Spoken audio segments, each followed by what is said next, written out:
Hello students, welcome to my channel Sigma education. हम बात करने जा रहे हैं क्लास 11th का जो मैथमेटिक्स है, topic combinations. What is combinations? Last video में हम बात कर चुके हैं फंडामेंटल प्रिंसिपल ऑफ काउंटिंग की और परमुटेशन की। परमुटेशन में डिफरेंट ऑब्जेक्ट्स हैं, उन सब की हम बात कर चुके हैं। अब जो नेक्स्ट टॉपिक है हमारा वो है कॉम्बिनेशन। कॉम्बिनेशन क्या है? कॉम्बिनेशन एक सिलेक्शन है, सिलेक्शन प्रोसेस है। तो हम कह सकते हैं it is a selection process. Selection process for example, हमारे पास जो है एक टीम बनानी है, हमारे पास 17 प्लेयर हैं, उसमें से 11 प्लेयर की टीम बनानी है। तो सिलेक्ट करना है, उसमें ऑर्डर इंपॉर्टेंट नहीं होता है, ठीक है। परमुटेशन में ऑर्डर इंपॉर्टेंट होता है। फॉर एग्जांपल, एक एग्जांपल के थ्रू हम इसको समझना चाहेंगे। मेरे पास 3 ऑब्जेक्ट्स हैं, एक्स वाई जेड, ठीक है। हमें सिलेक्ट करने हैं any two. Select any two, इन तीनों में से हमें 2 सिलेक्ट करने हैं। तो किस किस तरह से हम सिलेक्ट कर सकते हैं? देखो, या तो एक्स वाई होगा, ठीक है, या वाई जेड, या जेड एक्स, ठीक है। तो ये क्या है? एक तरह से ये कॉम्बिनेशन है, कॉम्बिनेशन है, ठीक है। अगर हम एक्स वाई लेते हैं तो वाई एक्स भी तो हो सकता है ना। तो ये इक्वल है, इसमें ऑर्डर इंपॉर्टेंट नहीं है, एक्स वाई या वाई एक्स, ठीक है। ये सेम थिंग, ये सेम थिंग, एक ही चीज है, ठीक है। सिलेक्शन में, कॉम्बिनेशन में ऑर्डर इंपॉर्टेंट नहीं होता है, ठीक है। ये सेम थिंग है। ऐसी Y Z, Z Y, Z X, X Z, ठीक है। ये सब क्या है? ये इसमें आ जाएंगे तीनों में, ठीक है। ये कॉम्बिनेशन इसका बनेगा।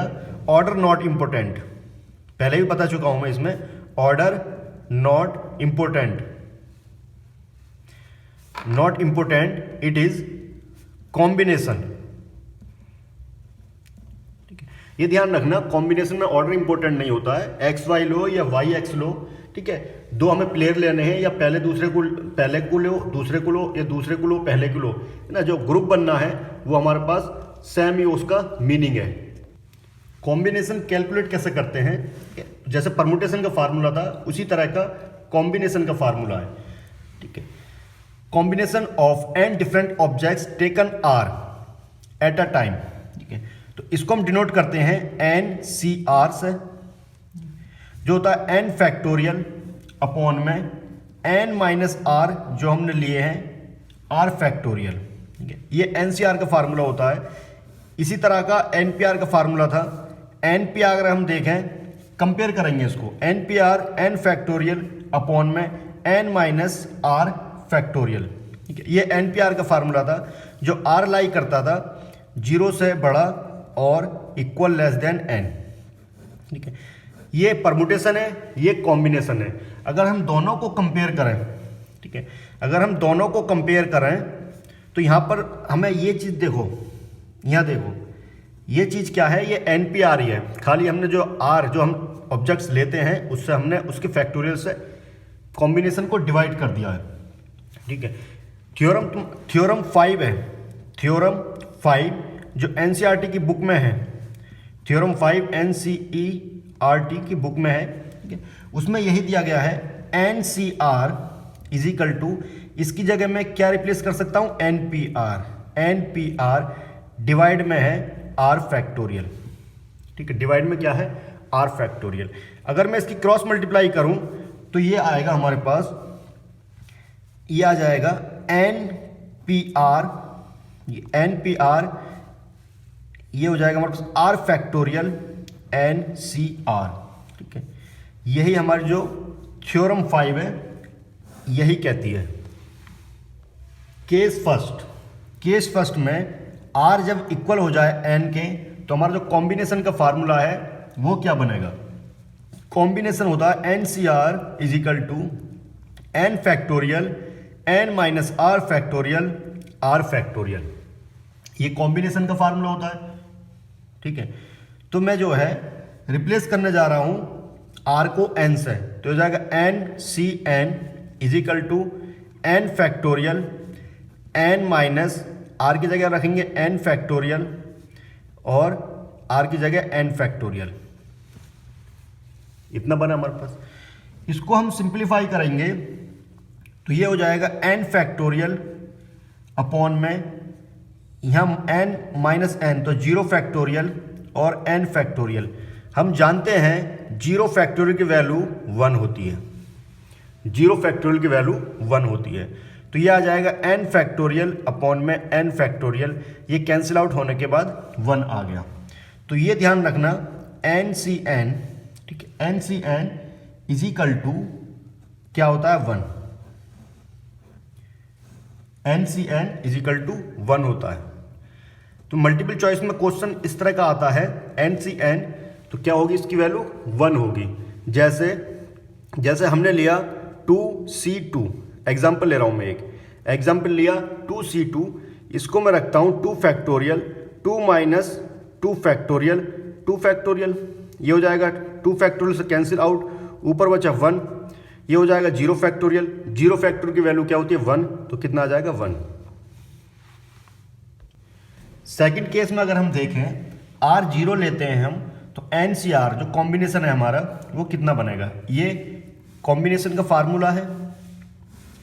मैं रिप्लेस करने जा रहा हूं R को 0 से, तो NC0 is equal to n factorial n minus R की value 0 factorial n factorial, sorry 0 factorial, R की वैल्यू मैंने क्या लिया 0, तो ये हो जाएगा n फैक्टोरियल, n माइनस 0 का मतलब n फैक्टोरियल, 0 फैक्टोरियल 1, तो ये भी कैंसिल आउट 1, तो NC0 भी क्या आता है वैल्यू 1 आती है। तो हमने फर्स्ट केस में देखा था NCN is equal to NC0, दोनों की वैल्यू क्या होगी 1 होगी, ये तुम्हें याद रखना है। केस थर्ड, NCR इक्वल होता है NCN माइनस R के, तो इसको हम इससे रिप्लेस कर सकते हैं, अगर क्वेश्चन के अकॉर्डिंग इसको हम इससे रिप्लेस करते हैं। कैसे, एक एग्जांपल मैं ले रहा हूं, मैंने लिया 5C2, मैंने क्या लिया 5C2, इसके अकॉर्डिंग मैं देखूं तो कितना होना चाहिए, n की वैल्यू 5C, n में से r माइनस कर दो, 5 में से 2 माइनस कर दिया तो 3। अगर हम इसको वेरीफाई करते हैं, वेरीफाई करेंगे तो हमने ले ली LHS हमने लिया, LHS है 5C2, इसकी जो वैल्यू आएगी 5 फैक्टोरियल, 5 माइनस 2 फैक्टोरियल और 2 फैक्टोरियल। इसको हम सॉल्व करेंगे 5 फैक्टोरियल, 5 में से 2 गया 3 फैक्टोरियल मल्टीप्लाई 2 फैक्टोरियल, और इसको हम सिंप्लीफाई करेंगे 5 इंटू 4 इंटू 3 फैक्टोरियल, यहाँ 3 फैक्टोरियल, 2 फैक्टोरियल का मतलब 2 इंटू 1, 3 से 3 कैंसिल आउट, और 2 से इसको हमने करा 2 टाइम्स गया, तो कितना हो गया 5, और 2 की मल्टीप्लाई होने के बाद 10 आया। इसी तरह से मैं RHS लेता हूँ, RHS है हमारे पास 5C3, तो ये होगा 5 फैक्टोरियल, 5 माइनस 3 फैक्टोरियल और 3 फैक्टोरियल, 5 फैक्टोरियल, 5 में से 3 गया 2 फैक्टोरियल, 3 फैक्टोरियल, ठीक है, यही आ गया। ठीक है, तो यहाँ पर हम क्या करेंगे, वैल्यू कितनी आएगी 5 इंटू 4 इंटू 3 फैक्टोरियल, 2 फैक्टोरियल को लिख सकता हूँ 2 इंटू 1 मल्टीप्लाई में 3 फैक्टोरियल, 3 फैक्टोरियल से 3 फैक्टोरियल कैंसिल आउट, 2 से 2 इंटू 1 2 हो गया, 2 से हमने इसको काटा 2, तो कितना आ गया 10। तो यहाँ पर जो आया LHS is equal to RHS, ये वेरीफाई हो गया जो केस था। Case number 4, NCA is equal to NCB implies that अगर इस केस में n हमारे पास बराबर है a और b, ये अलग अलग हैं, तो ये a is equal to b, और क्या होगा a प्लस b, इन दोनों को ऐड कर कर वो किसके बराबर होगा, n के बराबर होगा। थ्योरम नंबर 6 कहती है NCR plus NCR minus 1 is equal to n plus CR। ये थ्योरम भी आपको याद रखनी है।